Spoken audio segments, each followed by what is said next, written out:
Tá gravando. Pode gravar daí. Sim, já está gravando. Ah, então tá. Só tomar uma aguinha. Então, hoje eu apresento e eu sou Fernanda, tenho 35 anos, sou psicóloga, atendo aqui em Porto Alegre. E hoje a gente vai apresentar um capítulo que é do livro de Terapias Comportamentais de Terceira Geração, que é um livro da Sinopsis. E esse capítulo, ele faz um resumo, um panorama, né, das intervenções da terapia comportamental dialética. Então, o capítulo é o capítulo 16, Terapia Comportamental Dialética, Estrutura e Estratégias de Tratamento, da Cristina Sayago e Vinícius Doneves. Então, o texto ele vai apresentar essa estrutura geral da terapia e as estratégias de tratamento. Então, a terapia comportamental dialética ela é para pacientes com alto risco de comportamento suicida e comportamentos autolesivos. E os autores daí observam que como vai ter essa apresentação geral, assim, e bem didática, né, da terapia, das intervenções, que não se pode fazer um uso tecnicista, né, dessas intervenções sem ter uma correta compreensão da questão dos fundamentos que embasam, né, essas técnicas e da proposta biosocial que traz, né, a terapia comportamental dialética para que não se incorra em intervenções incorretas ou até danosas, né, para os pacientes. Então, eles frisam bem esse alerta durante, né, o capítulo e, ao mesmo tempo, oferecem, né, esse panorama que acaba sendo interessante porque quem vai se debruçar sobre a terapia comportamental dialética, né, se vê com muitos dispositivos de trabalho e às vezes se perde até, né, vai aprofundando, né, cada possibilidade, né, dessas técnicas e perde às vezes esse caminho do todo da terapia. Então é interessante ter também esse tipo de trabalho com um resumo que ajuda a nortear e aí sim aprofundar, né, as intervenções. Então a estrutura do tratamento é um tratamento bem estruturado, mas flexível às mudanças ambientais. Então, existe uma sugestão de estrutura e toda essa estrutura é pensada e tem justificativas para o benefício do paciente, mas também se propõe essa flexibilidade, né, do uso das intervenções e do terapeuta em função das demandas ambientais que vão surgindo. E aí, as funções para essas intervenções, que acabam sendo objetivos também, de certa forma, terapêuticos, é melhorar a motivação, melhorar as capacidades, que é a palavra que usaram no texto, né, que seriam também as habilidades, né, garantir a generalização, então, desses aprendizados, melhorar o ambiente e manter as habilidades e a motivação. Então, a proposta do tratamento em si, ele é modular e é em equipes. Então, o capítulo não vai trazer todas esses módulos com profundidade, ele só vai citar e vai dar um foco maior à intervenção centrada daí no terapeuta mesmo, que é a psicoterapia individual. Mas os módulos completos da estrutura do tratamento, incluem a psicoterapia individual, a grupoterapia de habilidades, a consultoria por telefone e a consultoria para terapeutas. Então, são vários grupos que interagem para o tratamento com o paciente e também outros espaços do terapeuta em si. Então, a terapia individual, a característica é que o próprio terapeuta coordena daí essa comunicação entre esses outros grupos e é ele também que vai fazer o coaching telefônico. E ele auxilia também a que o paciente seja ativo, né, no tratamento e oferecendo possibilidades daí de como ele fazer o uso desses recursos que são oferecidos para ele. O grupo de habilidades, então, ele tem um pressuposto de que existe um déficit de aprendizado das estratégias efetivas para lidar com os problemas vivenciados, isso pelo paciente. E esse grupo ele é planejado justamente porque se pensa que na terapia individual acaba se sobrecarregando as funções do terapeuta para generalizar os aprendizados e fazer a análise dos comportamentos e treinar habilidades, ou seja, ficaria uma sobrecarga de tarefas para a sessão. Então, se prevê esse grupo de habilidades concomitante ao funcionamento da terapia individual. E esse grupo daí tem esse trabalho de habilidade centrado na aceitação e na mudança, que seriam as habilidades de aceitação, seriam técnicas de aprendizado para habilidades focadas em mindfulness e tolerância ao mal-estar, e as habilidades de mudança têm a ver daí com a regulação emocional e a efetividade interpessoal, que são o treino de habilidade sugerido no manual da Marshall Linear, que aí tem, né, os manuais tanto para terapeuta quanto para pacientes. E a estrutura do grupo de habilidades, então, é de 2 horas semanais, com temas pré-definidos, tem tarefas semanais. É um grupo aberto, mas ele tem um tempo certo de entrar no grupo de acordo com os módulos de habilidades que são treinados. Então, se intercala módulos de mindfulness entre os módulos de tolerância ao mal-estar, de regulação emocional e efetividade, e aí se forma um ciclo em que as pessoas podem ir entrando nesses módulos de mindfulness até completar todas as etapas de todos os módulos daí, desse grupo. E aí, no capítulo, eles destacam algumas intervenções que a Marshall Linehan foi integrando daí a esse treinamento e que antes não apareciam, assim. Então, eles destacam, eles fazem todo um levantamento daí dessas alterações que ela foi implementando daí. O livro das habilidades, eu acho que é a melhor coisa que a DBT já trouxe, assim, que é incrível, assim, tá? Claro, né, lá no início do capítulo eles falam, não dá para usar as técnicas de forma tecnicista, né? Uhum. Técnica pela técnica. Mas como são habilidades gerais, comportamentais, tu pode implementar uma ficha dentro de uma sessão CACT, uma sessão de terapia focada na compaixão. Uhum. É um negócio que eu acho muito legal, assim. Sim. Claro, dentro do grupo de DBT se faz os ciclos, né? Não pode simplesmente pegar uma ficha, outra ficha. Uhum. Tem o raciocínio dentro. Sim. Bem legal essa organização.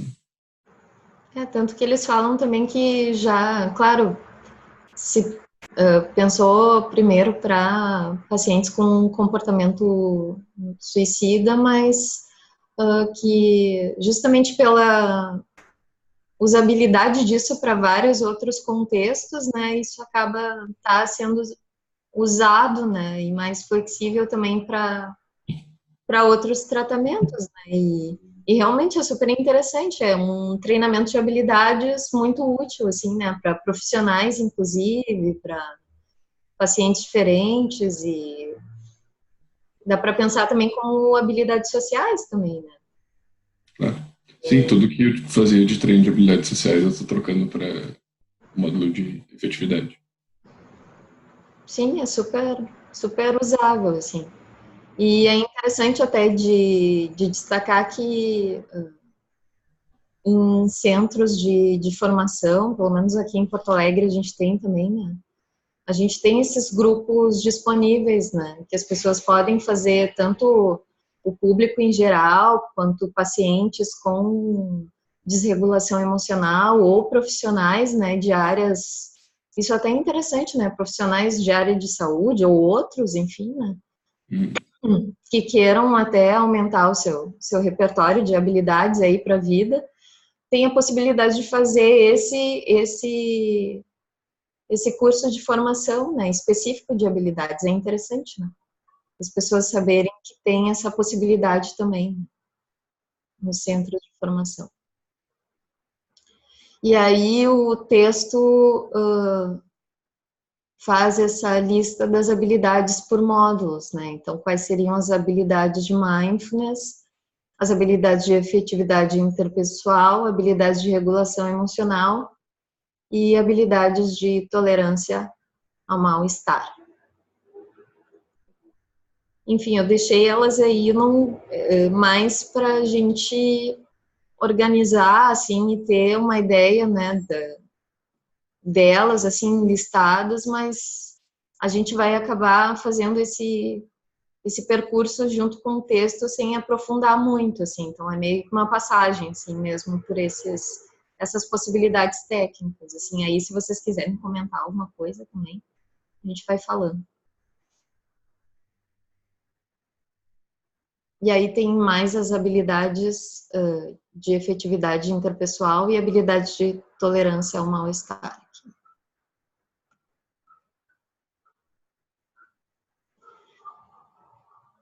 Então, dentro daqueles módulos, além, né, da psicoterapia individual e dos grupos de habilidades, tem também a consultoria de caso da equipe, que aí seria onde os terapeutas se reúnem. Então, a proposta seria uma comunidade de terapeutas para uma comunidade de pacientes. Então, o grupo também é um grupo de terapeutas e a reunião também é estruturada com técnicas de mindfulness, a leitura de compromissos dos terapeutas e a supervisão dos casos. E aí isso é para favorecer as condições técnicas e a motivação da equipe. E aí nisso também se usa uma postura validante, não julgadora e com foco na resolução de problemas, que é bem as bases de intervenção da terapia também com os pacientes, né? Então, se usa também isso para a validação dos próprios terapeutas também, né? Com as dificuldades inerentes também, né, do tratamento. Então, como uma forma até de motivar, né, e de auxílio técnico entre os terapeutas em si. Então, outro espaço em intervenção da terapia é a consultoria por telefone, que aí o objetivo é generalizar as estratégias aprendidas na sessão e poder fazer isso fora da sessão. E aí o foco, preferencialmente, é uma habilidade específica, intervir em alguma crise, reforçar algum ganho terapêutico ou promover proximidade na relação terapêutica. Então, a sugestão é de que essa consultoria por telefone ela seja mais ou menos limitada a 15 minutos e que se avalie a situação, né, o contexto do que está acontecendo e verificar também com o paciente os sentimentos, reações fisiológicas, pensamentos e os impulsos de ação naquele momento. E aí, escolher um desses grupos de habilidades, então, pertinentes ali para fazer esse trabalho, essa sugestão de intervenção, e avaliar a efetividade, então, dessa intervenção sugerida. E após, então, esse contato, que é uma consulta por telefone, então, extra, né, evitar daí não fazer contato 24 horas, né, com o terapeuta, para que esse espaço de tempo seja também um espaço para que se tenha a generalização. Né? E sempre lembrando também como tem o terapeuta individual também presta essa consultoria por telefone, que o terapeuta precisa combinar também e ser bem honesto consigo mesmo, no sentido de estabelecer os limites, né? O que o terapeuta realmente vai ter condições de oferecer para esse paciente, né? Em termos, sei lá, de frequência, de horários, enfim. Então, o terapeuta tem que estar bem atento aos seus limites pessoais também.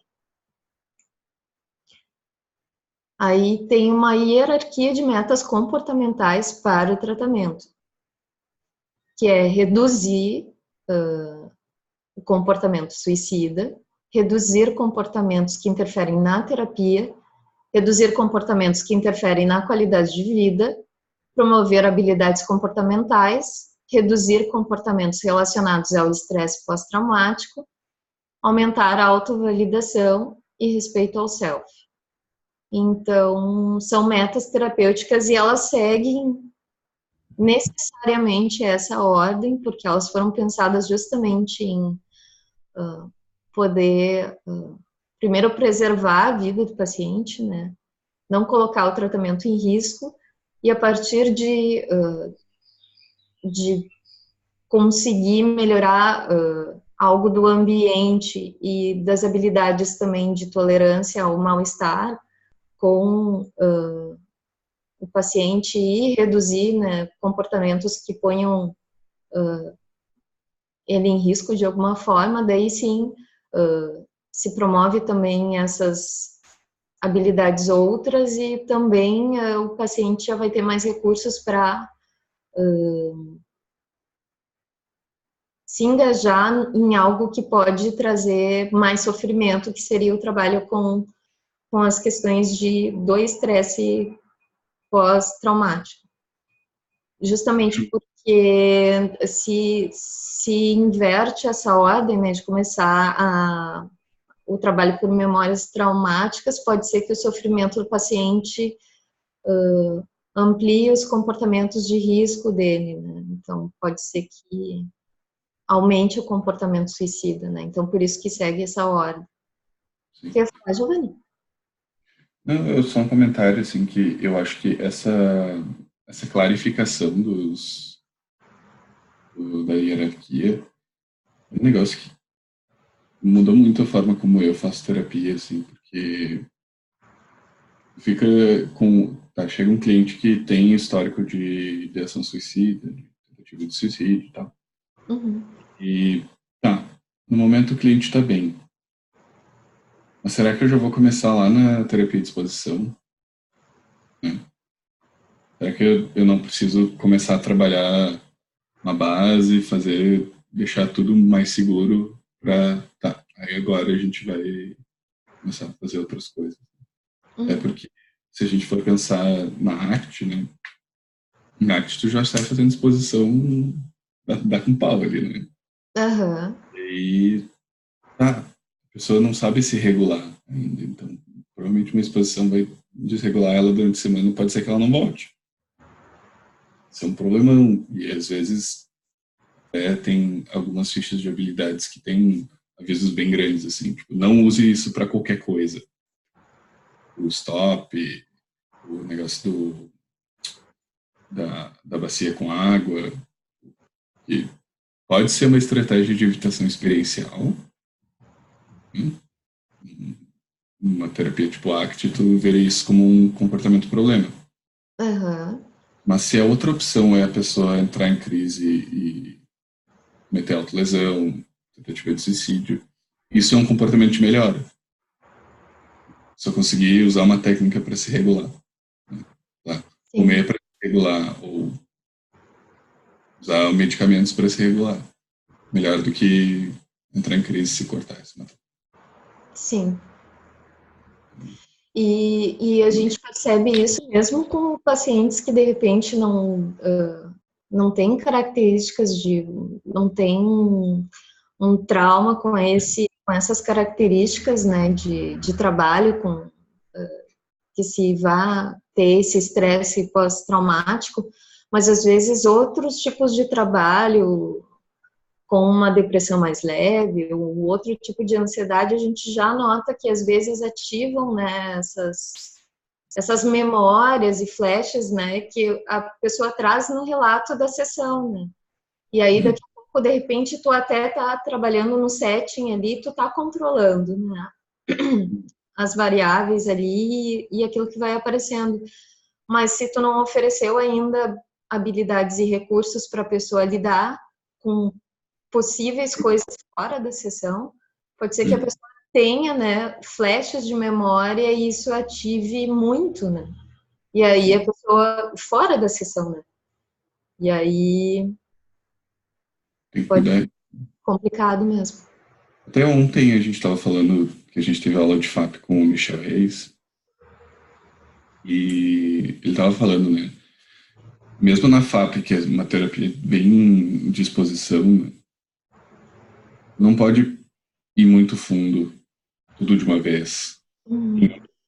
né, com o paciente. Tu tem que ir aos pouquinhos, tem que ir vendo comportamentos de melhora aos pouquinhos e até fazer um negócio tudo de uma vez, tu vai desregular a pessoa não vai mais voltar.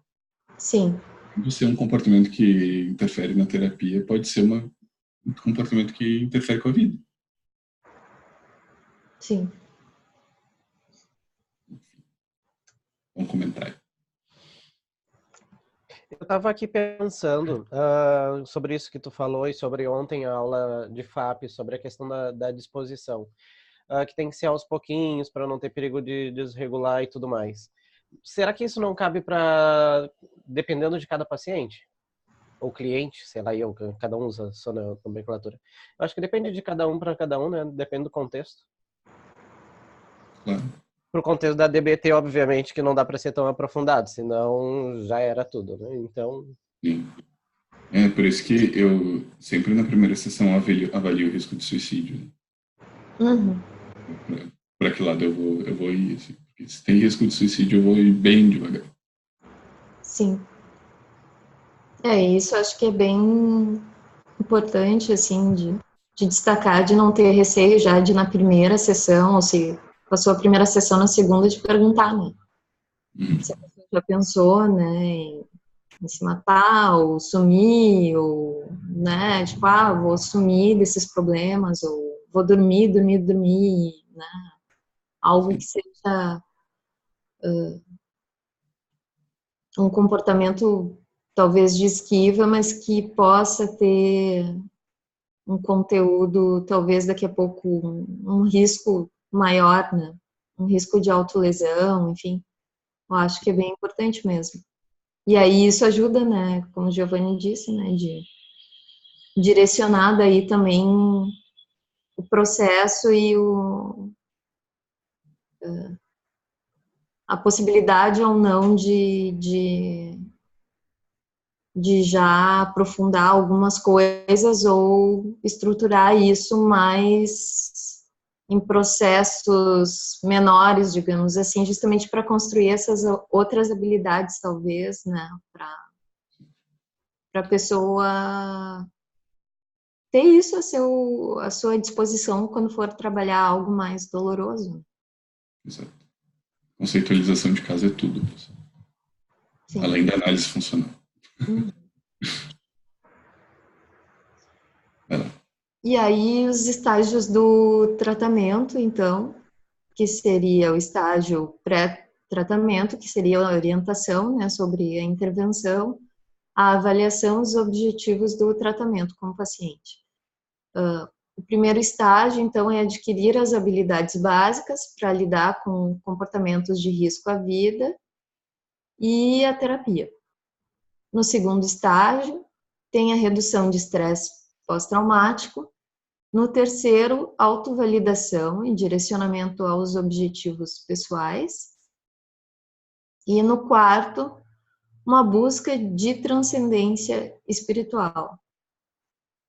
Eu até fiquei um pouco com dúvida, assim, né, de como seria essa intervenção, mas eu entendi que seria justamente essa integração de algumas técnicas de mindfulness e da abordagem zen budista que tem na filosofia, né, do tratamento também, com essas questões do self, mas eu ainda tenho uma dúvida de como é que seria esse caminho, né, do quarto estágio daí.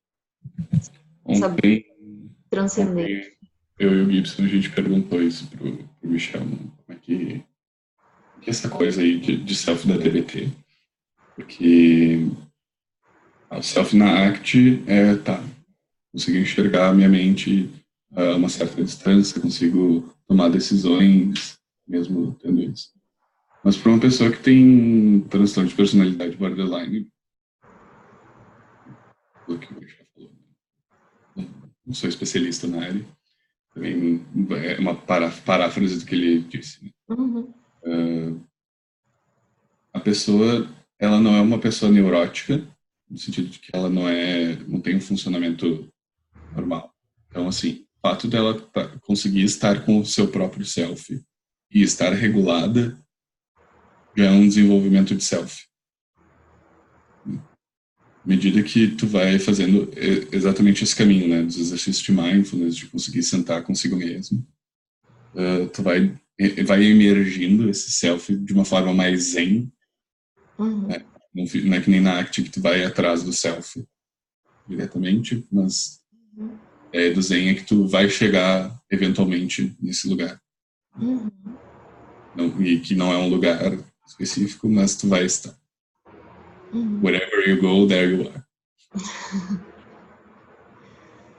Pois é, e tem a ver também com a dialética também, né, da questão da construção, né, da verdade, como a verdade não é uma totalidade, né, de ter um diálogo em que sempre a pessoa questiona como algo que pode estar faltando e ao mesmo tempo não abraçar as totalidades, assim, essa ideia de absolutos também para si mesmo, né? Que seria na construção do self também, aquela coisa meio ou tudo ou nada, ou, né, eu sou uma pessoa super maravilhosa e não erro nada, ou então sou uma pessoa super bosta, cocô, e, né, que seria o outro extremo, assim, né?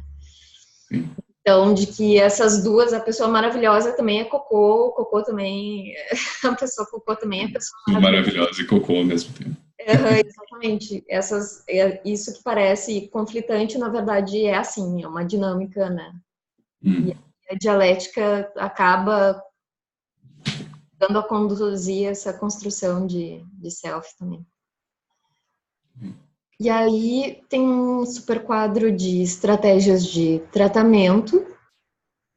E aí as estratégias de tratamento também sempre tem essa dança entre a aceitação e a mudança.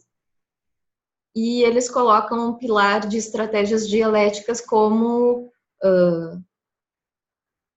as estratégias dialéticas com um pé mais na mudança, mas ainda assim um pilar que seria o mediador entre a aceitação e a mudança. E aí a aceitação é bastante embasada na validação, e aí tem uma série ali, uma lista de estratégias dialéticas estratégias que depois eu vou comentar até, elas são apresentadas, estratégias de validação, estilísticas, de manejo, e aí tem algumas mais específicas ali também. Aí, e as estratégias de mudança, assim como a gente fala bastante em análise funcional, a análise em cadeia é o tudo da estratégia de mudança. tá bem focada nessa análise em cadeia para poder definir as estratégias, entender o contexto, analisar os impulsos também, as emoções, os impulsos de ação e as emoções envolvidas e definir essas estratégias pertinentes ali para situações que tem a ver com as habilidades treinadas. Então, as estratégias centrais, elas são de validação e de resolução de problemas. Então, essa alternação entre aceitação e mudança. A validação envolve, então, não o terapeuta ser apenas empático e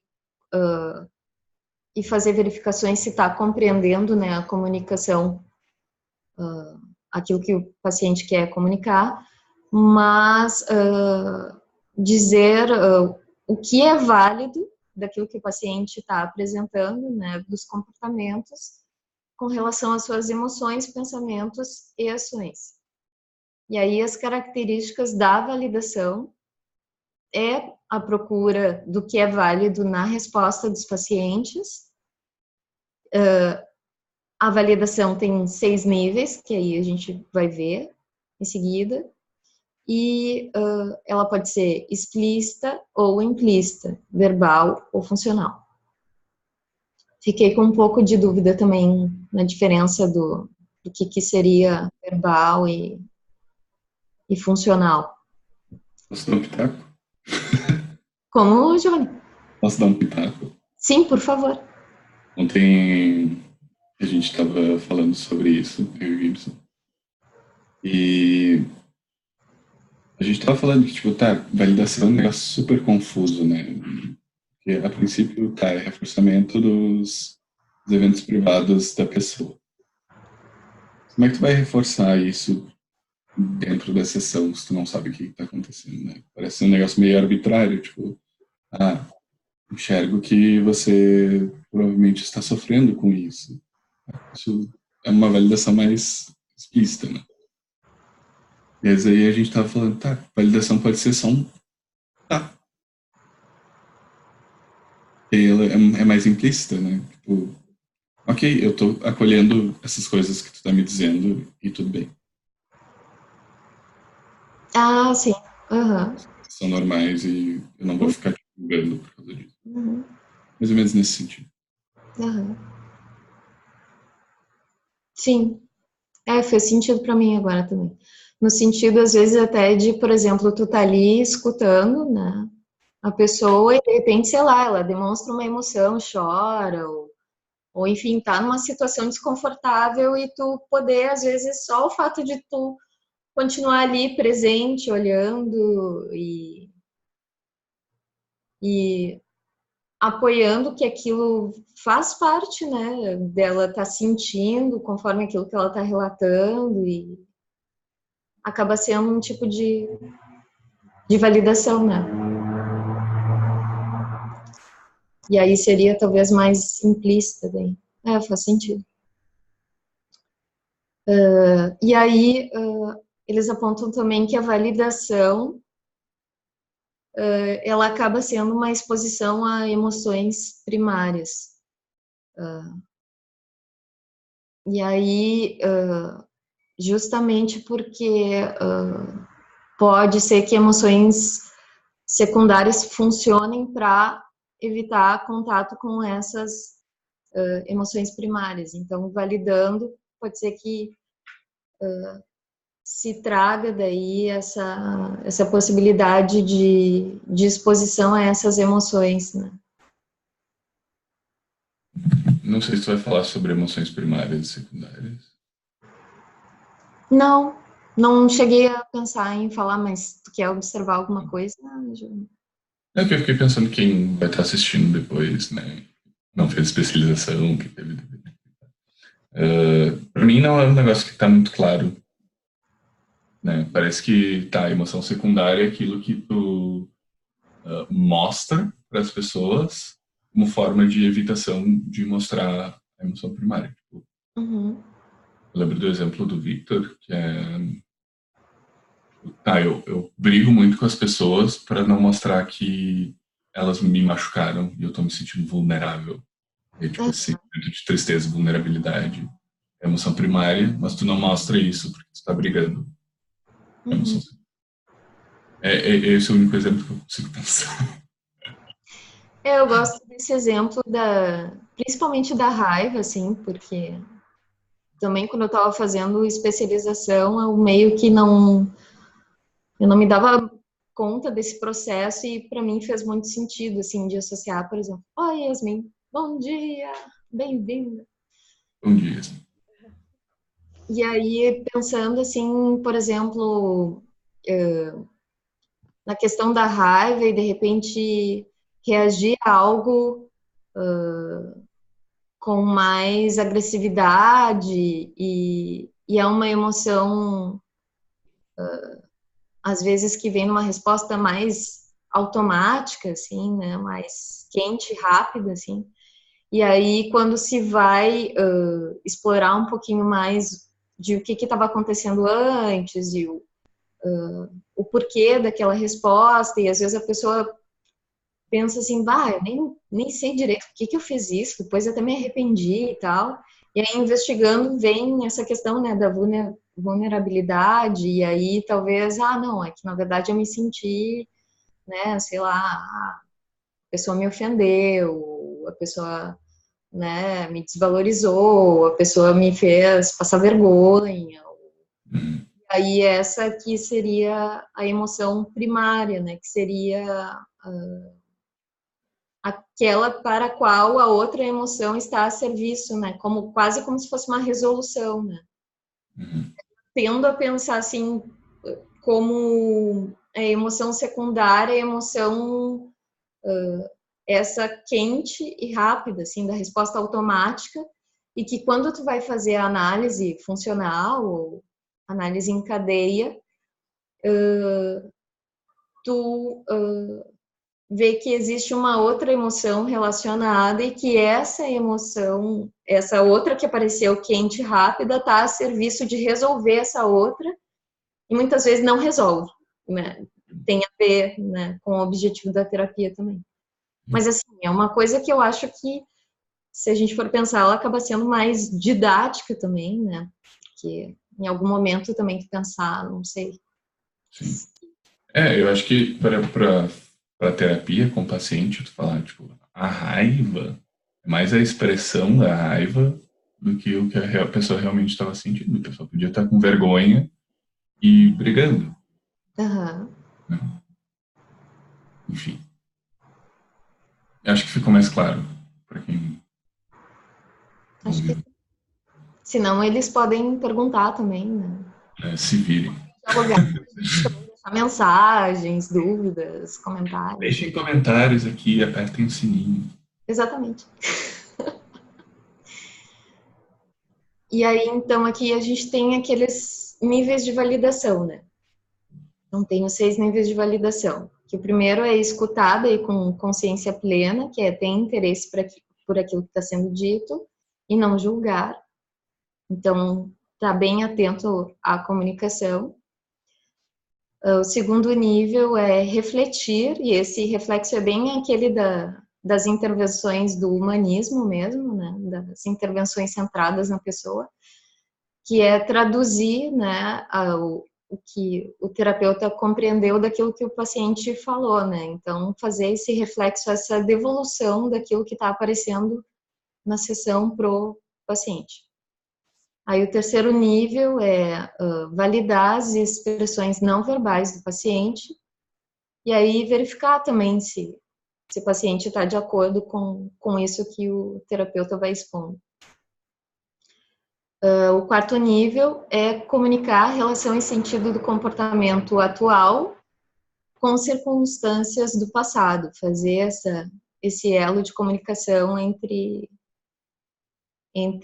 esses comportamentos. E aí os autores destacam que esse tipo de intervenção ela tem que ser feita com algum cuidado, porque se ela é feita com alguma frequência, e dependendo daí, claro, de como é feito, pode ser que não traga benefícios daí para o paciente. porque pode acabar validando, talvez, coisas que não necessariamente é o que se quer validar. E... Quer falar, Yasmin? Sim, tu sabe algum exemplo para eu pensar melhor isso que pode acontecer? Algum de vocês, assim? Pois é, ele não traz, assim, porque como esse capítulo é bem um panorama, então ele faz mais uma apresentação de toda a estrutura do tratamento, define de forma geral, mas até... Não, pior que tem, Yasmin, eu ia falar besteira. Tem sim os exemplos. Agora, porque ele traz, nesse item, na verdade, da validação,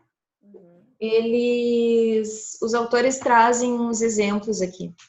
Deixa eu ver se eu acho esse daí do nível... Se tu achar que vai ficar ruim, quiser... 4. Eu vou ver se tem um exemplo aqui deles. Tá. Enquanto procura, assim, eu gosto bastante de fazer isso quando tá muito difícil validar. Quando parece que, tipo assim, a pessoa tá sendo uma má pessoa, ou ela não tem motivo pra fazer daquele jeito, né? Quando até tá difícil de tu validar ela, assim, né? E aí, tipo, não, mas deixa eu entender como é que esse comportamento se instalou, né? No longo da história. E aí, eu acho bem legal. Sim. Eu acho, a Fê vai trazer o exemplo, né, mas pode ser que a pessoa, até aquele problema que eu sempre vejo da terapia da autocompaixão, a autocompaixão é a validação nível 4 o tempo todo consigo mesmo. Você tem uma história e faz sentido você fazer isso de acordo com a sua história. Isso pode virar uma desculpa, né? Eu sou violento por causa da minha história, então eu vou continuar sendo violento.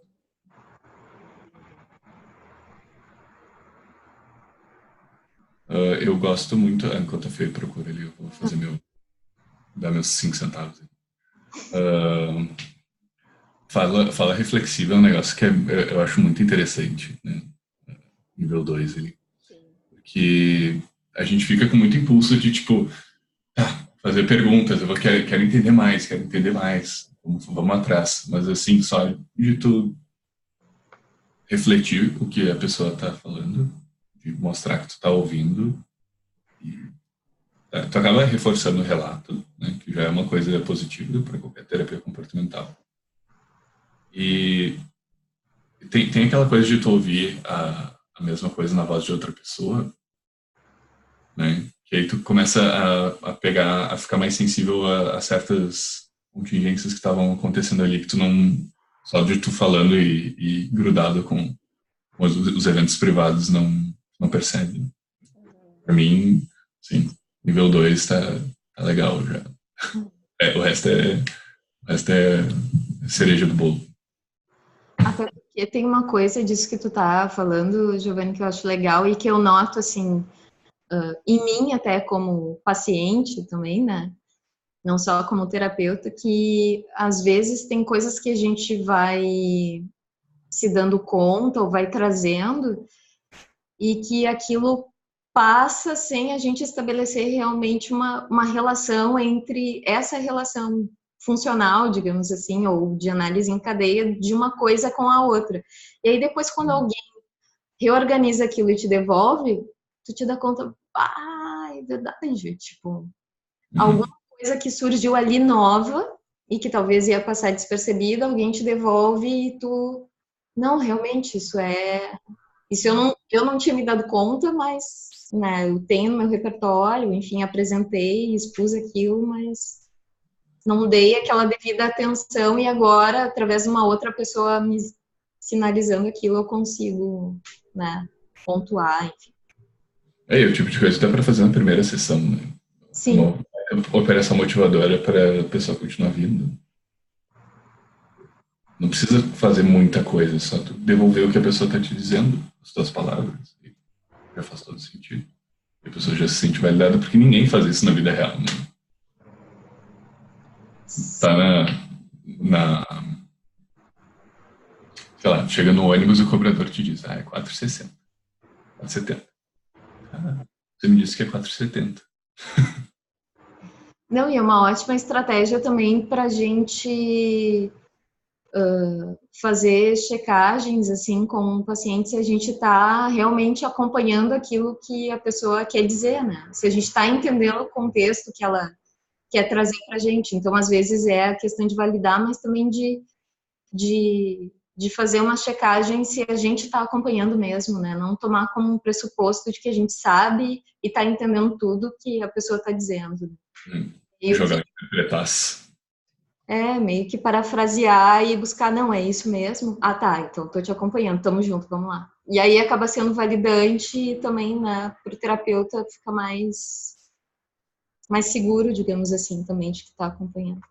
Tá, e ali, da questão da comunicação, né, e desse alerta que eles colocam no nível 4, eles não dão um exemplo do problema em si, eles dão um exemplo de quando isso é útil. Daí eles colocam que quando o paciente procura se reassegurar sempre das opiniões do terapeuta. Daí eles dão um exemplo assim, uma das formas de validar esse paciente que quer o tempo todo que, né, o terapeuta assegure ele das suas opiniões foi a seguinte: ok, entendo que você está querendo que eu reassegure o que você está dizendo.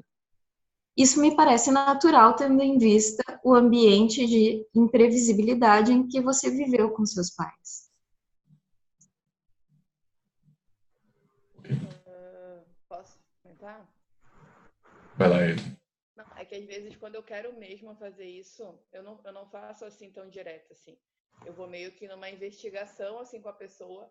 Tipo, claro, isso aí considerando que o autor já sabe, ele já fez a investigação, né? Ele tá só retrazendo. E aí eu concordo que às vezes esse retrazer nem sempre ele pode ser às vezes se é frequente ou se vem só com isso, vai dar o comportamento problema, né? Mas eu gosto muito de quando, assim, tu vai investigar com a pessoa, tipo, comportamentos que ela só culpabiliza ela, assim, né? Tipo, no caso, ela não sabe. E daí de investigando, e aí tu vai conhecendo a história de vida da pessoa, assim, tal. E pra mim funciona quase como uma difusão, sabe? Tipo assim, tá, tu acha que tu é assim, ou tu te sente assim, porque... Então, teus pais te falaram isso, mas também teve gente que também eram meio... Eles tinham as limitações deles, então tu tá te sentindo assim por algo que alguma pessoa que tinha tais limitações te disse várias vezes na tua história de vida. E aí tu acabou acreditando isso, mas, né, isso veio dessa experiência, então acaba até, né, assim, facilitando a difusão, assim, depois, no sentido de, tipo, tá, isso veio desse contexto, foi só alguém meio mal da cabeça, entre aspas, né, me falando isso. Então, assim, que eu gosto mais. E, claro, isso não é tão frequente, né? Porque é cansativo também tu ficar esmiuçando toda a história da pessoa. Eu acho que talvez o único risco seja... Acho que o Giovanni comentou até, assim, de a pessoa talvez entender que a gente acabe validando a questão daquele comportamento ser justificado enfim, pelo processo da história de vida, ou seja, como se a pessoa tivesse fadada ou determinada a repetir os comportamentos ou não tivesse a escolha de agora produzir uma mudança sobre aquilo em função de tu estar validando que sim, houve uma história, um aprendizado ou enfim, falta de algumas habilidades, enfim, e isso acabar se confundindo pelo estilo de validação, assim. Sim. Então, alguma coisa talvez da validação do terapeuta possa, nesse sentido, validar o comportamento que se quer de mudança, né? Sim. E aí eu acho que talvez eu acho que fica mais um alerta, assim, mas acho que na minha visão não vejo, assim, algo também comum. Acho que como a minha visão de análise de comportamento era já um negócio assim, né? Tipo, tá, tu aprendeu isso, né? Então já vem com essa ênfase, tu aprendeu isso. Ok, foi o que tu aprendeu, vamos aprender outra coisa agora, então. Né? Então já vinha... Muito bom.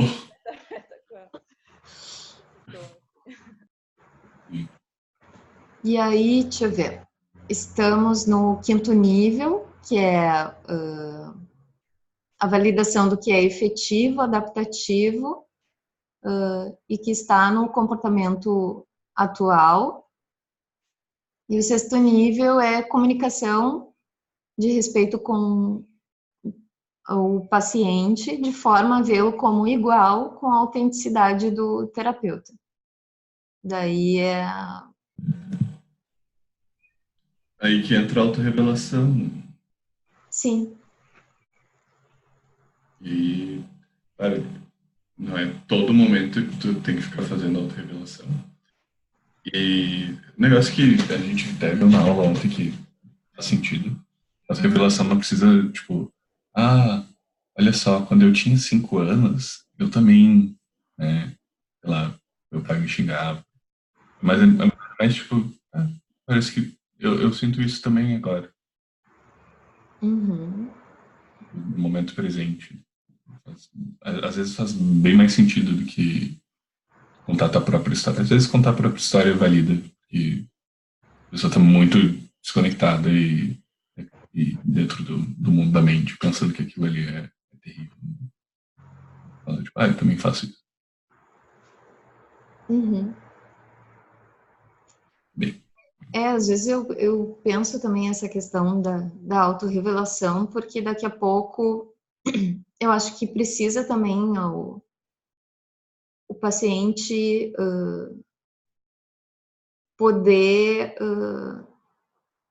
confiar, assim, também, né, no terapeuta como alguém seguro e continente, né, para suas emoções. E às vezes eu fico com receio de que, dependendo de como se faz essa autorrevelação, o paciente se sinta um pouco... É porque, em parte, isso talvez seja interessante, mas em parte eu fico pensando assim que talvez o paciente se sinta responsável também por regular o terapeuta. Que é, claro, tem uma parte que é interessante dele saber que os seus comportamentos vão impactar também a motivação do terapeuta, enfim, algo mais presente, né? Aí no presente mesmo da relação terapêutica. Mas daqui a pouco, dependendo da autorrevelação, pode ser que a pessoa tenha outro processo, né? Comece a trazer outros comportamentos para, enfim, que talvez não sejam tão interessantes.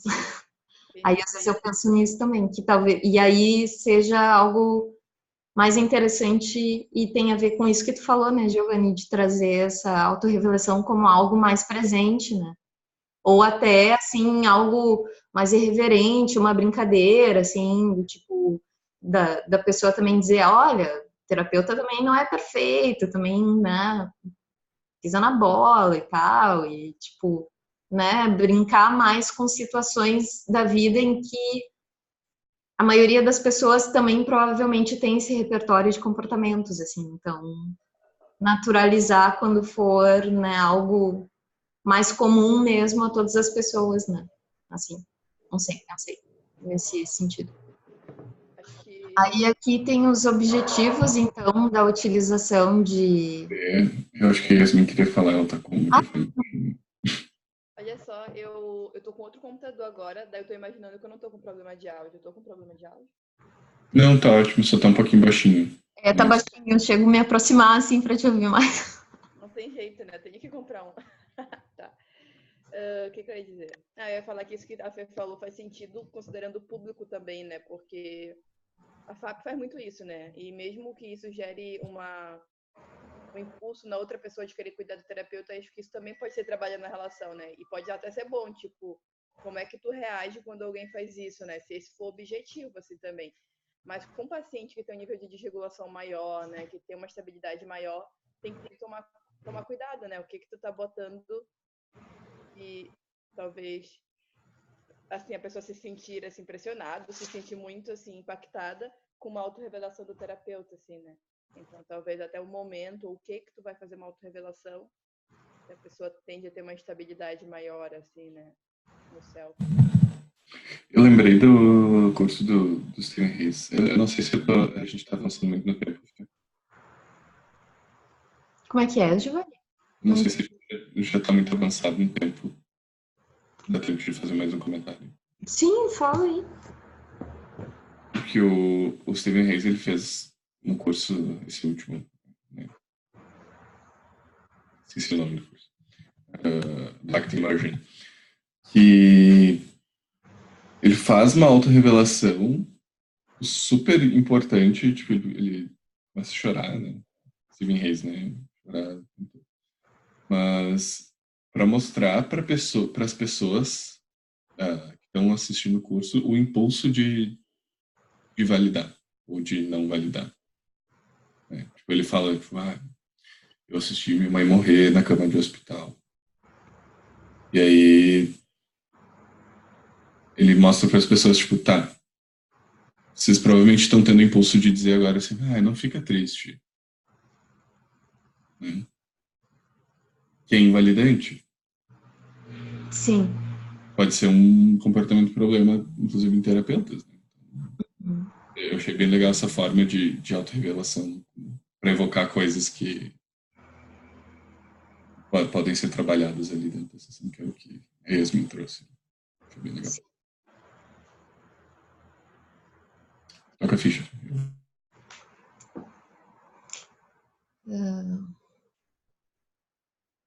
Eu achei bem interessante, mas eu fiquei viajando nas minhas memórias aqui, pessoais.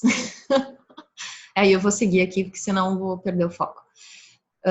Objetivos da utilização daí das estratégias de validação, que é equilibrar a aceitação e mudança, fortalecer o progresso no tratamento, fortalecer a autovalidação,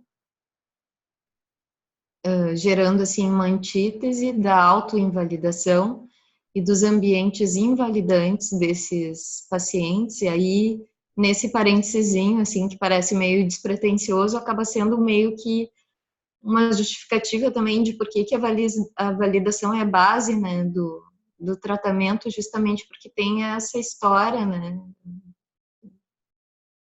na história do contexto dos pacientes de ter, né, esses contextos de invalidação e produtores, assim, de aprendizados ou até de outros processos traumáticos, assim, de uma história também às vezes, de violência também envolvida, né? Então, por isso que a validação acaba sendo base também, né, do tratamento, e ela é tão importante, né, para essa questão também da construção do self e da própria autovalidação. E aí também a validação, ela fortalece a relação terapêutica e fornece aos pacientes o feedback sobre as suas respostas. E aí o que se valida, né? Então, porque não, enfim, se é um equilíbrio entre aceitação e mudança, então os comportamentos que são problema, eles não são validados, né? Eles são justamente o foco dessa mudança. Então, a validação tem um norte também. Então, se valida as emoções, e aí, em especial, aquelas respostas primárias, que muitas vezes os pacientes acabam evitando, direto ou indiretamente. Aí, os comportamentos, pensamentos, planos de solução de problemas, a importância dos problemas dos pacientes, a dificuldade nas tarefas, a dor emocional, as razões para se sentir descontrolado, os objetivos desejados, a sabedoria inerente aos objetivos mais importantes dos pacientes e as perspectivas apresentadas pelos pacientes quando desregulados emocionalmente. Se vocês tiverem também algo para comentar, sigam interrompendo, que fica mais interessante até. E aí, soluções de problemas. As estratégias de solução de problemas, então, seriam uma análise comportamental, estratégias de insight, estratégias didáticas, estratégias de análise de soluções, estratégias de orientação, estratégias de comprometimento. E aí, então, a gente vai vendo cada uma dessas estratégias. Então, as estratégias de análise comportamental. Definir comportamento-problema, que aí é descrever o contexto, frequência, duração e intensidade, e fazer análise em cadeia. E aí tem no super manual de habilidades, tem também o cartão diário, né, de monitoramento. Então, mais ou menos como seria essa análise em cadeia, que seria a técnica, né, central para a mudança, então, análise em cadeia. Seria verificada aí onde, quem, o que estava acontecendo, quais emoções presentes, depois que se escolheu, né, esse comportamento problema e alvo, né, da terapia, quais as sensações fisiológicas envolvidas, os pensamentos e impulsos de ação. E aí, a seguir, se procura o evento desencadeante do comportamento problema. Posteriormente, se identificam daí os fatores de vulnerabilidade antes do evento desencadeante. E então, por fim, daí se avaliam as consequências imediatas e a longo prazo. Então, no curto e longo prazo. Vou só ver se não pulei alguma coisa.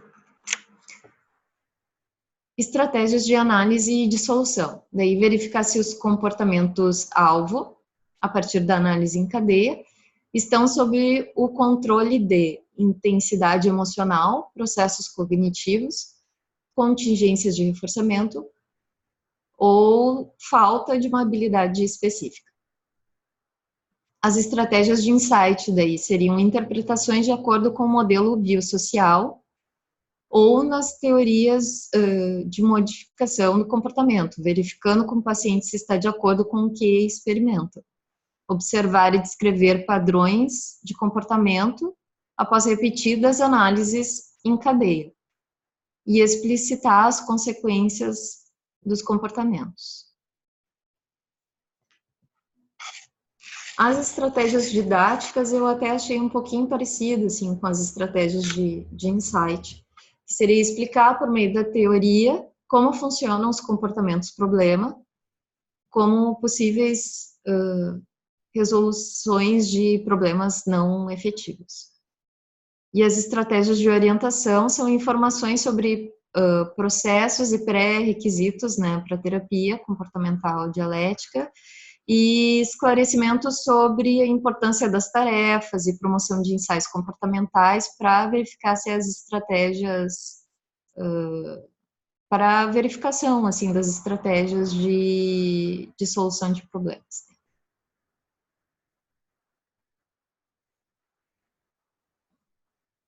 As estratégias de comprometimento, daí,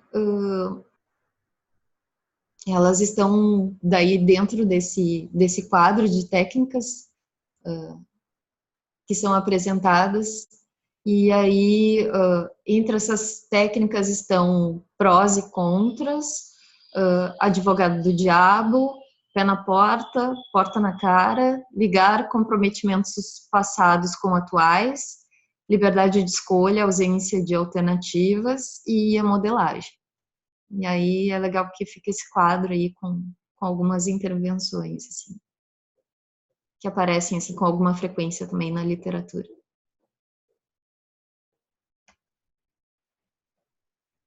As estratégias e as posturas dialéticas daí. Então, essas estratégias dialéticas aqui citadas, né, no quadro também, que são a de paradoxo, a de metáforas, aí tem também advogado do diabo, alongamento, ativar a mente sábia, fazer dos limões uma limonada, permitir mudanças naturais e avaliação dialética. As estratégias estilísticas, que são daí a comunicação recíproca e a comunicação irreverente. Então, a comunicação recíproca seria responsividade, autorrevelação, envolvimento afetuoso e ser autêntico.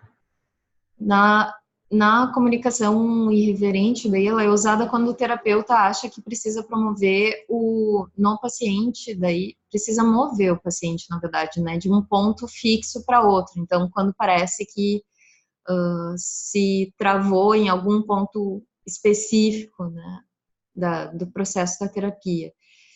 E aí, justamente, essa comunicação irreverente tem a função de chamar a atenção do paciente para isso e modificar a resposta emocional, para perceber isso de um ponto de vista diferente.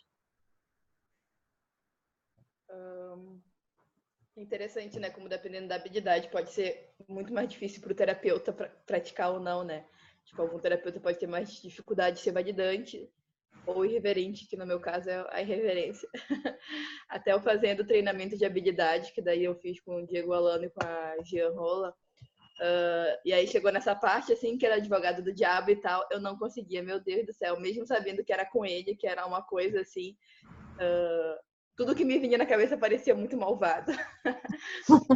Aí tá, eu consegui, daí eu falei, mas assim, eu ficava assim, super autocontrole para não pedir desculpa e falar, não, é brincadeira. Então, é difícil. Algumas coisas assim, mais assim, reverentes, assim, o advogado do diabo eu acho muito difícil. Alguns outros eu consigo, assim, né? Tem momentos que eu acho que eu sou irreverente, sim, mas o advogado do diabo eu acho assim, meu Deus. Eu também, eu tenho mais facilidade para ser validante, e aí eu tenho que tomar cuidado também para justamente, né, não perder o foco ou não validar ou de repente reforçar alguma coisa que eu não quero, né? Então esse é o meu cuidado, assim. E realmente a parte de ser irreverente, às vezes eu fico com receio, assim, de ser daqui a pouco, né, tipo, isso aqui vai parecer um tom meio crítico e aí eu vou estar sendo invalidante, alguma coisa assim. Eu também tenho um pouco de receio. Mas uma forma que eu penso, assim, que talvez dê para fazer, assim, que é meio uma estratégia meio malandrinha, assim, para eu me esquivar desse papel também, é meio fazer a pessoa dar uma exagerada nos seus papéis, digamos assim, e fazer esse processo dialético, sabe? Ela mesma, os dois papéis, assim, tipo, sei lá, exagerar um papel de ser, super perfeita e depois fazer o papel de ser super imperfeita e fazer esses dois personagens conversarem, assim, sei lá. E aí, tipo, deixa a pessoa fazer isso, tipo, eu não vou fazer. Boa esquiva. Legal. Legal, eu achei uma comunicação disso com a arte, né? Botar nomes nos estilos de pensamento da pessoa. Uhum.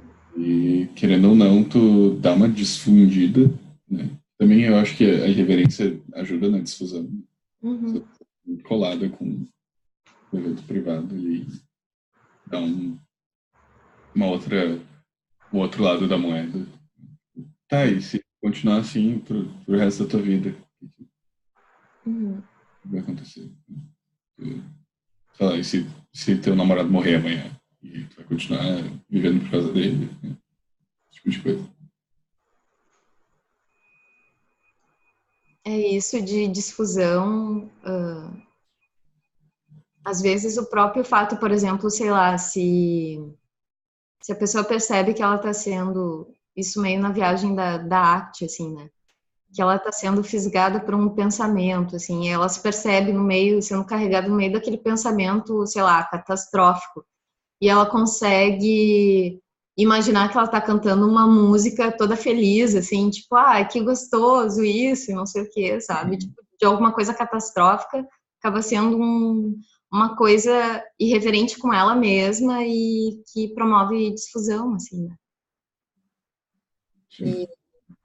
E pode ser, claro, para o terapeuta daí desempenhar esse papel é que fica às vezes mais.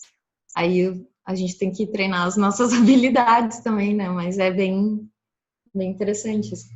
Engraçado que um dia eu cheguei em supervisão falando para minha supervisora: eu acho que eu fiz uma coisa errada na sessão, no manejo de tal coisa. Aí eu descrevi para ela, não, tu foi reverente.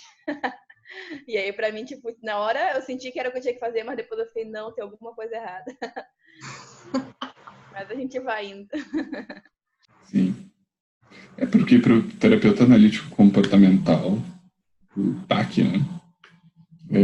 Não cabe muito essa reverência, assim. Talvez quando realmente não tenha mais variabilidade para fazer nada. Tipo, tá, então vamos até o fim disso aqui para ver onde é que isso vai levar. Geralmente funciona.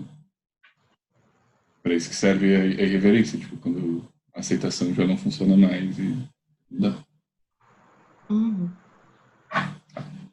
Sim, que é aquilo de que estava sendo resumido ali no capítulo de fazer a pessoa se movimentar na terapia, quando vê que a pessoa está realmente fusionada mesmo, né? Que a arte diria que está fusionada. Está meio girando em torno da mesma questão e não conseguiu fazer esse movimento de ter uma outra perspectiva sobre aquele mesmo aspecto, assim, né? E aí aqui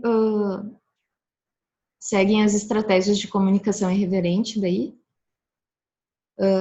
reformular de maneira heterodoxa, mergulhar onde os anjos temem passar, usar um tom confrontacional, aceitar os blefes do paciente, alternar a intensidade e usar silêncio e expressar onipotência e impotência.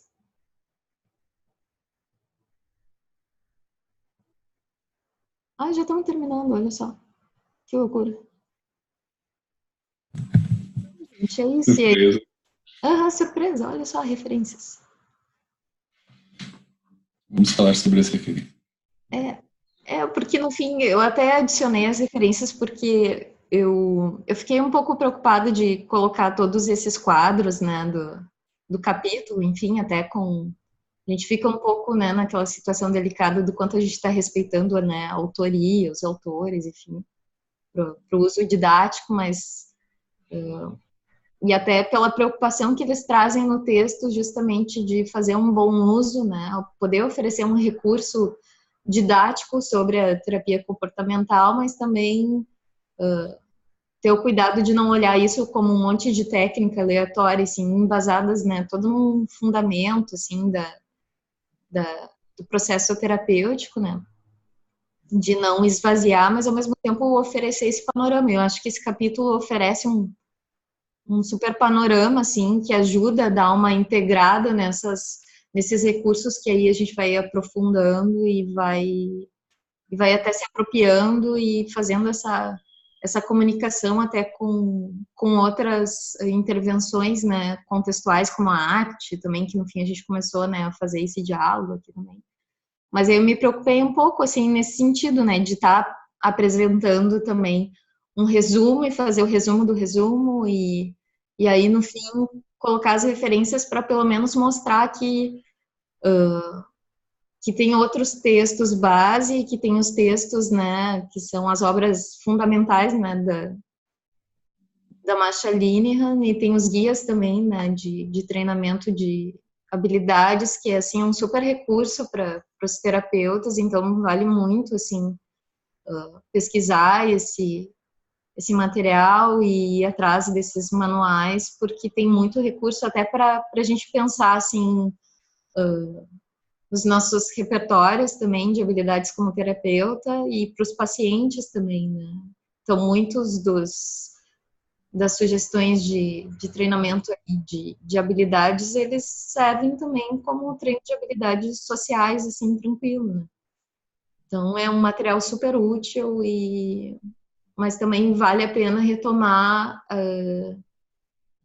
a base, né, biosocial da Linehan, que para mim acaba tendo um diálogo. Ela fala bastante da questão feminista, dialética, marxista, inclusive, humanista e também comportamental, mas assim, quando ela fala na questão biosocial, eu lembro direto, assim, dos 3 níveis de seleção, né, do Skinner, assim. que acaba, quando a gente fala de cultura, né, abrange muito também dessas outras teorias que embasam, né, o que ela traz. Então, acho que tem esse diálogo também, né, que não necessariamente ela em si aprofunda, mas que ela traz outras discussões muito interessantes, né, incluindo essa apropriação mais explícita, que talvez outras intervenções não tenham, do Zen budismo, né, que ela nomeia e apresenta isso, né, que é algo que às vezes em outras intervenções a gente fica com a impressão de que tem esse viés, mas não é explícito, assim, né? E ela traz isso também, então é muito interessante ir na literatura também e aprofundar, assim, essa base teórica, assim, que ela traz, que é de uma genialidade também impressionante, né? A história de vida dessa mulher e a base teórica e todo essa riqueza de material, né? É impressionante. Eu acho que a DBT, assim, comparando com a ACT, né, ela é muito bem estruturada, né? Ela começou com pesquisa clínica, né? Então fico com a impressão de que, tipo, tá, existe todo um programa de treinamento muito bem feito, muito bem construído. E mesmo quem não faz o programa de treinamento consegue aprender muita coisa com o DBT, porque o negócio é muito, muito bem estruturado. Né? Mesmo que, imagina, a gente aqui em Porto Alegre, né, completamente desconectado, a gente consegue pegar o manual, ler, entender de onde que vem a teoria, entender quais são as limitações, o que a gente está pegando do Zen, o que a gente está pegando da dialética, o que a gente está pegando do behaviorismo. Vai pegar os livros teóricos de DBT e ela vai passar por todas essas coisas. Né? Mas aí tu pega os manuais, tipo, atividade, tu vai precisar disso. Sabe onde buscar? É o tipo de coisa que eu sinto falta na ACT, né? Pega um livrão de ACT, sei lá, o livro de 99. Tem várias coisas que falam muito sobre o modelo de psicopatologia, de como funciona a habitação experiencial. Dá 2 exemplos de metáforas importantes por capítulo e te vira. Uhum. Tipo, seja criativo. Seja criativo. Que de certa forma é bom, né? Tu acaba adaptando, né? Tu entende o modelo básico, tu vai conseguir improvisar em cima, mas às vezes tu fica perdido. Uhum. Mas quando eu fico perdido quando eu tô fazendo ACT, eu vou para DBT. Eu sei que a DBT vai ter resposta. Uhum. Não sei se vocês têm a mesma coisa. Eu tenho essa sensação também, porque na arte me parece que a questão de aceitação e valores é um jeito interessante até de trabalhar explicando o processo terapêutico e avaliando objetivos, que é um pouco que eu tenho feito assim também. Desafios até para ajudar a estruturar os objetivos terapêuticos e entender também o que seria o processo de mudança na terapia, né? Para dar uma equilibrada nas expectativas também que a pessoa tem, né? Com relação aos objetivos daquela coisa assim de não ser uma idealização de que mudança seria, sei lá, a pessoa se transformar ou não ter mais ansiedade, eliminar, né, o problema, assim, nesse sentido. E quando a gente vai pensar assim, em outros processos, olha, tá, o Hexaflex e claro, tem ali a Matrix e consegue, né, estruturar ali, mas e aí depois a gente começa a olhar os processos e pensa, tá, mas exatamente como faz para fazer desse processo para aquele processo? E aí, se tu vai, né, para um manual de habilidades, tu tem vários recursos, assim, e aí, que nem a gente começou a falar, daqui a pouco a gente lembrou de ACT, né? Porque através do que se faz, né, uma possibilidade de intervenção que poderia ser usada como difusão também. E aí, realmente, às vezes parece que falta mesmo como faz. Uhum. Mas exemplos, assim, de vamos ser criativos, mas também vamos compartilhar nossas ferramentas, né? E aí tu fica... Esse é um negócio que é muito complicado, né? Tu precisa ensinar a teoria para as pessoas, para que as pessoas consigam improvisar. E cada paciente é único, né? Não vai dar um manual para o paciente vai melhorar. Sim. E aí, precisa ensinar análise do comportamento, precisa ensinar um pouco de RFT, e aí a pessoa vai começar a trabalhar em cima disso aí. Tu tem 2.000 pessoas para treinar até o final do ano. Vai ensinar todos os processos de análise do comportamento, todos os processos de RFT, passar por meses e meses e meses de supervisão. Claro, isso é muito importante, né? Mas nem sempre dá tempo. Sim. E Yasmin, vocês querem dar seus 5 centavos? Agradecer. Mas, assim, desculpa, tá, que eu cheguei atrasada. Nunca acontece de eu dormir mais do que 9 e pouquinho, assim, tipo, não sei o que aconteceu. Mas eu gostei, depois eu vou ver desde o início, né? Eu acho que é muito legal, realmente, como a DBT divide, assim, muito baby steps para a gente conseguir botar em prática. Então, acho que foi super válido você trazer esse capítulo para a gente discutir mais sobre isso. Obrigada, Fê. Valeu. Valeu tua participação. E eu acho que traz bem um panorama, assim, e aí sempre tem aquela coisa do que a gente ganha e perde, né, com isso, assim. Então, o panorama, ele ajuda a dar uma organizada geral e ter essa compreensão mais total, né, da terapia e principalmente ver o que é prioridade, assim, né, embasada enfim, tanto na filosofia, né, da terapia, mas também, principalmente, no paciente, assim, né, na preservação da vida, assim, do paciente. Então, em primeiro lugar, né, então, ter essa compreensão geral, acho que é importante, assim, até para acaba despertando outros raciocínios clínicos, assim, no geral, assim, sobre validação, que pode ser útil sempre, né, em qualquer processo terapêutico e também de sempre ter essa preocupação de abordar inicialmente e verificar, avaliar risco de suicídio e riscos para a terapia mesmo, incluindo condições financeiras ou como a pessoa se desloca, tudo é importante, sim, né, para a terapia, justamente para a pessoa, primeiro, né, ter um ambiente seguro e saudável, e, enfim, poder minimamente se manter vivo mesmo, né, que esse é o objetivo, né, que a pessoa tenha uma vida digna,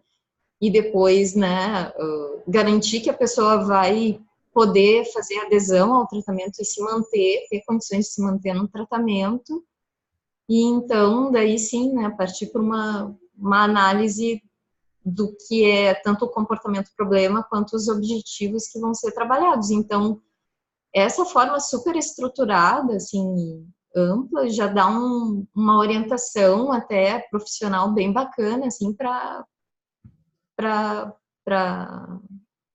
as intervenções, assim, clínicas, né, no geral, acho que é bem interessante, assim, e esse todo, ele já dá algumas ferramentas, mas, ao mesmo tempo, a gente perde em questão de profundidade, porque a gente só passou, assim, né, pelas técnicas e tal, então, foi meio como reconhecendo o território da DBT e das possibilidades que ela tem de ferramentas, né, então, a parte filosófica também a gente não aprofundou, então, que é super importante também para fazer essa correlação do que embasa, né, essas intervenções, mas acho que um pouquinho já dá para sentir, assim, ter uma ideia. Mas, Fê, tu sabe que enquanto tu falava, eu fiquei pensando aqui o quanto nós, como terapeutas, temos que ser coerentes com o tratamento, não é essa, porque a DBT tem uma estrutura maior do que as outras, né? Que nem você está falando da ACT. Eu fico pensando na FAP, por mais que tenha uma estrutura nas outras teorias, não precisa ter um segmento tipo 1, 2, 3, 4. Dá para ter as suas nuances. Enquanto tu entra para DBT, é uma coisa padrão, tu tem que fazer do início ao fim uma coisa. Se atropelar as coisas, pode ser que lá no final o resultado não seja o esperado.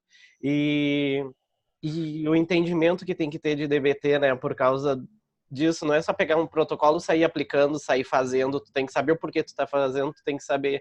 Então, isso que tu tá dizendo de ver as ideações, investigar uma coisa no início é muito coerente por causa, até para ter essa estrutura, né, porque a DBT obriga a ter essa estrutura e esse primeiro atendimento muito bem feito para saber que técnica ou que tu vai usar, né?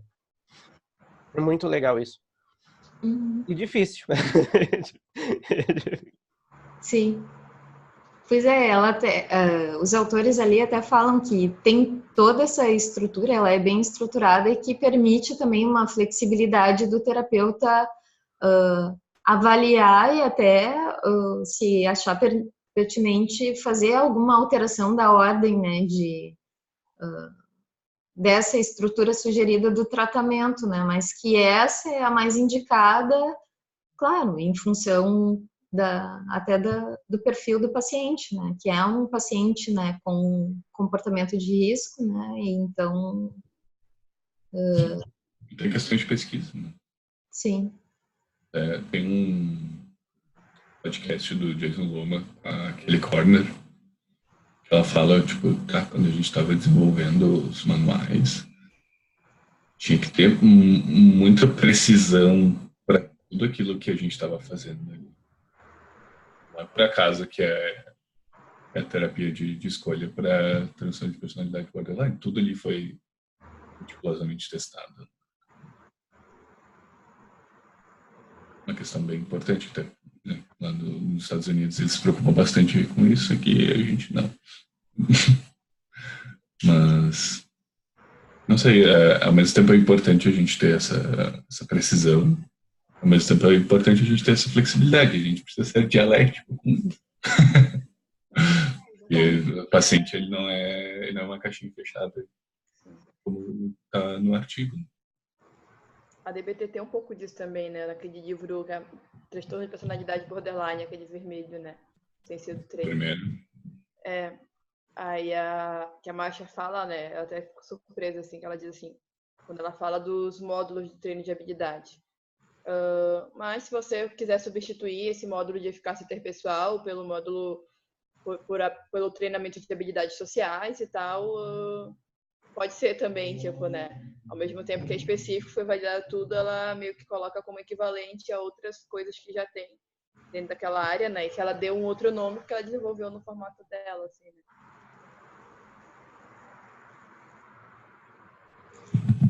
Que até o fato de ter toda uma pesquisa, uma fundamentação, isso também dá uma liberdade para a pessoa se autorizar a ser mais criativa e talvez, né, conseguir fazer esse movimento com segurança, digamos assim, e controle daquilo que está fazendo, assim, né? Justamente porque tem toda essa pesquisa, essa base, é super bem estruturado, a gente consegue também se sentir mais seguro para mexer os elementos, mudar de ordem, talvez, e com alguma previsão de qual a consequência esperada, assim, né? Então, acho que isso dá uma segurança, que é aquilo que a gente falou também de talvez ter algo que às vezes a gente sinta falta, né?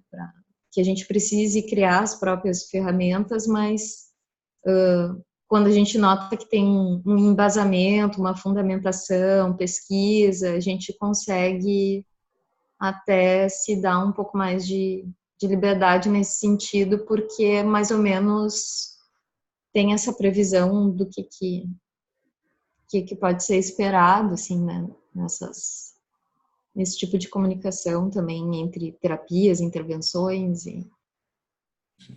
Uma coisa que eu não falei, né, que a DBT ela é testada no modelo fechado, né, com as 4 intervenções. Mas nem sempre o paciente pode fazer grupo de habilidades. Às vezes o paciente está... Eu sei que os grupos que a gente tem aqui em Porto Alegre são bem carinhos. Sim. E aí, tá, o que tu vai fazer? Se o grupo é... sei lá, tu atende por X e o grupo é 4X. 3X. Eu fiquei pensando, tipo, tá, dá pra fazer sessão individual de treinamento de habilidades. Eu faço, às vezes. Uhum. A gente precisa, quando tá começando a terapia, né? Tá, vamos tentar começar a DBT aqui. E aí, se não der, a gente vai para outra área, eu te encaminho. Para a DBT funcionar, ela precisa ter os 4 elementos, né? Não é tipo, eu estou fazendo DBT online com uma sessão por semana. Assim. Sim, exato. E a eficácia assim, a eficácia principal é do treino de habilidades, né? Tem vários estudos mostrando assim que só com o treino, sem a terapia, tu tem ainda uma eficácia melhor comparando com outros tratamentos, principalmente relacionado à tentativa de suicídio, assim, né? E comportamentos piores, assim, né? De mais riscos e tal. Daí é isso, assim, não adianta. Mas é algo que tem que ficar claro para o paciente, né? Porque às vezes eles querem só fazer a terapia e acham que o treino é opcional. Quando tem condição financeira, né? Acho que é algo que tem que ficar claro, assim, que vai fazer tudo. Tem que fazer o grupo. Show de bola. Até a questão do grupo, porque tem outras pessoas com problemas parecidos, né? Não só que nem aquela questão do grupo de FAP, né? Que é um microcosmo de interações naturais, mas tipo, tu tá treinando as habilidades ali. Não é só tá interagindo com pessoas, criando conexões ali, mas tu tá ensaiando em ambientes mais parecidos com a realidade do que dentro do consultório. Pessoas normais, não tá com um terapeuta ali. Isso é muito importante. Sim. Tá bem, eu vou parar de gravar aqui.